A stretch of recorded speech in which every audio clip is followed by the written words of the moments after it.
في حاجة بتحصل في دماغك من غير ما تحس، هي مش مشكلة فيك ومش غلطة انت بتعملها، بس انت لما هتفهم ده ايه هتعرف ليه معظم قراراتك كانت مبنية على اساس مش صح. عارف المشكلة فين؟ ان انت وقتها كنت فاكر ان انت شايف كل حاجة بوضوح. انا ايه مصطفى، وتعالوا نفكر قبل ما نقرر.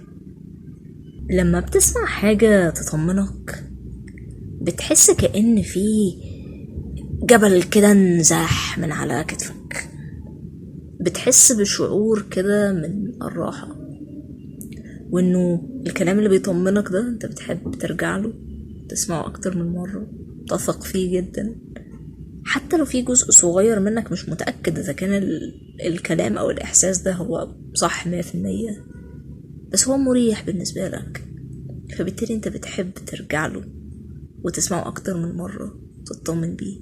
بس السؤال اللي انت محتاج تسأله هنا هو ليه الاطمئنان بيجي مع شعور الراحة، ومين اللي اختار ان شعور الراحة ده يجي لما تسمع حاجة تطمنك؟ بعيدا بقى عن الشعور ده، في بقى بيبقى في صوت تاني كده جواك، هو مش شرط انه بيقول حاجة غلط، بس هو بيقول حاجة مختلفة، حاجة تقيلة عليك شوية، انت مش عايز تصدقها، مش عايز تقتنع بيها، مش عايز تمشي معاها، فانت بتقوم ركنه، مش عشان هو اقل اهمية، ولكن هو علشان تقيل، هيكلفك حاجة، هيكلفك مجهود، ممكن وقت، ايا كان، بس هو هيكلفك حاجة، فانت مش عايز تواجه ده دلوقتي فبتركنه. بس السؤال بقى، هو احنا ليه بناخد القرار ده؟ ليه بناخد القرار ان احنا والله احنا مش هنسمع الصوت التاني ده وهنركز مع الصوت اللي مريحنا؟ ليه بناخد هذا القرار؟ ده سؤال محتاجين ان احنا نفكر فيه. وهنا بقى بنبدأ نسأل الأسئلة الصح ونتكلم في الصح وفي الحاجة العميقة فعلا. احنا مش بناخد قرار ان احنا نميل ناحية صوت معين على حساب التاني، هو الميل بيحصل لوحده، العقل مش بيدور على انهي صوت فيهم هو الصح، هو بيدور على انهي صوت فيهم هو الاهدى، هو المريح اكتر، هو اللي هيوفر علينا وقت، مجهود، تفكير، ايا كان، لانه العقل البشري هو مصمم عشان يخليك دايما مرتاح. وهنا بيجي التسويف وبيجي الاوفر ثينكينج وبيجي حاجات كتير، انه عقلك هو مصمم ان هو يحاول يريحك قدر المستطاع، حتى لو هيخليك تلف حوالين نفسك، حتى لو هيخليك ان انت تفكر في الحاجة 60 مرة، حتى لو هيخليك ان انت تختار الحاجة الاهدى او الاروق او مش هتطلب منك مجهود، هو هيعمل اي حاجة يقدر عليها عشان يخليك ما تبذلش مجهود كبير، فبالتالي هو بيختار الحاجة الاهدى والاسهل والاريح بالنسبة لك، بس مش دايما ده بيكون هو صح ليك، وهنا انت لازم تاخد بالك. بس احنا كده في سؤال اهم محتاجين نسأله، ما هو لو احنا الاتجاه او الميل ناحية صوت معين، سواء كان الصوت الهادي او الصوت اللي هو التقيل اللي هيساعدك ان انت تعمل حاجة مختلفة، الميل ده بيحصل لا اراديا، فبالتالي احنا القرار بتاعنا هو مبني على حاجة مش احنا اللي مختارينها قوي. طب هو ايه اللي بيحكم بقى القرار ده؟ ايه اللي بيحكم الاختيار ده فعلا؟ وازاي الميل ده بيحصل كده لوحده؟ ايه العوامل اللي بتساعد ان الميل ده يحصل لوحده؟ وازاي احنا نقدر ناخد بالنا من حاجة زي كده ونحاول مش نتفاداها بس نبقى فاهمينها عشان نقدر نتعامل معاها بشكل احسن. اقولك على حاجة، كل اللي فات ده مش مهم، يعني مش خطير، عادي ان انت ماشي ارتحت وما سمعت صوت على صوت تاني، يعني تمام ماشي. عارف الخطورة بتيجي امتى بقى؟ مشكلة حقيقية بتيجي امتى؟ لما انت تخلط ما بين ان انت مرتاح وان انت فاهم، ان انت علشان ارتحت يبقى انت كده فهمت فبالتالي القرار ده صح، مش عشان انت ارتحت يبقى انت فهمت ابعاد المشكلة كلها وفهمت ابعاد الموضوع كله وواخد قرار مبني على فهم. انت واخد القرار ساعتها هو مبني على احساس الراحة اللي جالك، ومش شرط يكون مبني على فهم.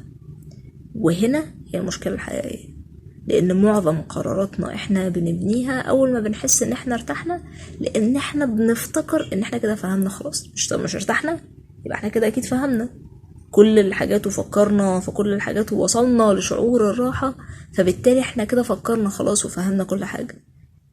هنا هي الخطورة. هنا انت محتاج تفكر وفعلا تشوف هل القرار ده هو مبني على ان انا مرتاح وان القرار ده مريح وسهل بالنسبة لي، ولا ان انا فعلا فكرت في كل حاجة ووصلت لأحسن قرار ممكن مبني على فهمي انا لكل الابعاد المختلفة. خليني اشرح لك شوية زيادة ليه اللبس ده خطر. لان انت لما بتبني قرار على احساس مش على وضوح كافي وعلى فهم، فانت بتبني عليه حاجات تانية غير القرار، بتبني عليه توقعات، بتبني عليه اهداف، بتبني عليه حاجات تانية كتير. فبالتالي لما بيحصل خلل في القرار الاساسي او في الاحساس الاساسي، بيحصل خلل في كل الحاجات التانية، كل التوقعات، كل الاهداف، كل حاجة تانية انت بنيتها على هذا الاحساس كلها بيحصل لها خلل. فعشان كده مهم جدا جدا انك تسأل نفسك، هو انا القرار اللي انا واخده دلوقتي ده هو مبني على احساس ولا مبني على وضوح حقيقي وتفكير اخد وقته وفعلا مواجهة حقيقية لكل الجوانب اللي ممكن تبقى تقيلة ومش مريحة. ده السؤال الأهم. وتاني عايزة أأكد عليك حتة إنه لو أنت عندك لسه تحدي في إن أنت تفرق بين الحاجتين دول أو بتبني القرار مش على أساس صلب فعلا، ده مش معناه إن أنت عندك مشكلة أو إن في حاجة غلط. هو بس زي ما شرحت لك إنه العقل مصمم إن هو يقلل التوتر، يقلل الإجهاد، وفي أوقات كتير ده بيكون الصح. يعني حتى في جملة كده هو work smarter don't work hard، فاللي هو work smart. فبالتالي ازاي الاقي اسهل طريقة احسن طريقة ان انا اوصل بيها الهدف بتاعي. فساعات ده بيكون الصح، وساعات ده بيكون هو فعلا احسن حاجة، وساعات بيكون بس طريقة الدماغ ان والله انا مش عايزك تفكر كتير، انا مش عايزك تبذل مجهود، فخد القرار الاسهل، خد الاحساس الاسهل الاريح ويمشي بيه. فده اللي انت محتاج ان انت تشتغل عليه وتركز عليه، هو ان انت تبدأ تتعلم ازاي تميز بين الحاجتين دول. امتى عقلك الراحة اللي هو عايز يحسسك بيها هي صح وفي مكانها، وامتى الراحة دي هي هتضرك على المدى الطويل لانها مش بتساعدك ان انت تفكر ان انت تواجه مشاعر وافكار حقيقية هي موجودة جواك. لو فضلت متراكمة جواك وما تواجهتش هتؤدي لتكلفة اعلى بس على المدى الطويل. هو التمييز ده بس اللي انت ممكن تبقى محتاج ان انت تتعلمه وكل حاجة هتظبط معاك. لكن انت مفيش فيك مشكلة جوهرية، انت ماشي صح، انت تمام، كلها مهارات انت بس محتاج ان انت تتعلمها. احنا مش بنصدق الصح اللي احنا محتاجين نصدقه، احنا بنصدق اللي بيريحنا. ودي طريقة التفكير بتاعنا، ده اللي عقلنا بيشتغل بيه. احنا بنحس الاول بعد كده بنقرر. فمهم جدا ان انت كده كده هتحس الاول، كده كده هيكون عندك مشاعر كتير، بس مهم ان انت وانت بتقرر تبقى باني هذا القرار مش بس على احساسك، مش بس على الاحساس اللي بيريحك، ولكن على كل الاحاسيس المختلفة اللي ممكن تكون موجودة جواك، وكل الاصوات اللي انت بتسمعها مهما كانت بتقولك حاجات سخيفة وتقيلة ومش مريحة. مهم ان انت تسمعهم كلهم عشان لما تبني قرارك تبنيه على حاجة قوية وأساس قوي، فبالتالي كل الحاجات اللي هتيجي بعد هذا القرار تكون هي كمان قوية وسليمة ومبنية بشكل صح.